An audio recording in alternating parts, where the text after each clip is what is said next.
மயிலாடுதுறை மாவட்டத்தில் மழையால் பாதிக்கப்பட்ட நெற்பயிர்கள் குறித்து முறையாக கணக்கீடு செய்யப்படவில்லை என கூறி குறைதீர் கூட்டத்தில் விவசாயிகள் வெளிநடப்பு செய்தனர்.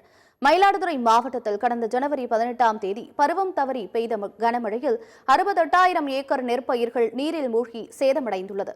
இந்த பாதிப்புகள் குறித்து வேளாண் துறை அதிகாரிகள் முறையாக கணக்கீடு செய்யவில்லை என்று விவசாயிகள் கூறி வருகின்றனர். இந்நிலையில் மயிலாடுதுறை மாவட்ட ஆட்சியர் அலுவலகத்தில் விவசாயிகள் குறைதீர்க்கும் கூட்டம் இன்று நடைபெற்றது.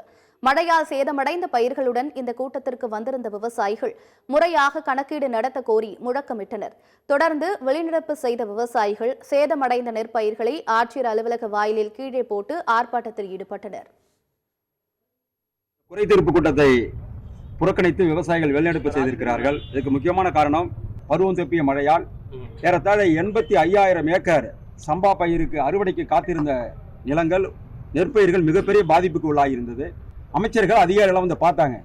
ஆனால் இதுவரை கிராம நிர்வாக அதிகாரிகள், வேளாண் துறை அதிகாரிகள் எவ்வளவு இழப்பீடு ஏற்பட்டிருக்கிறது என்ற அந்த கணக்கெடுப்பை இதுவரை அவர்கள் நடத்தி முடிக்கவில்லை. அரசுக்கு இதுவரைக்கும் அறிக்கையை அனுப்பல. இதை விவசாயிகள் கேட்கும் பொழுது காவல்துறையை பயன்படுத்தி விவசாயிகளை வெளியேற்றுவதற்கான முயற்சியையும் இன்னைக்கு அந்த மாவட்ட நிர்வாகம் செய்து கொண்டிருக்கிறது.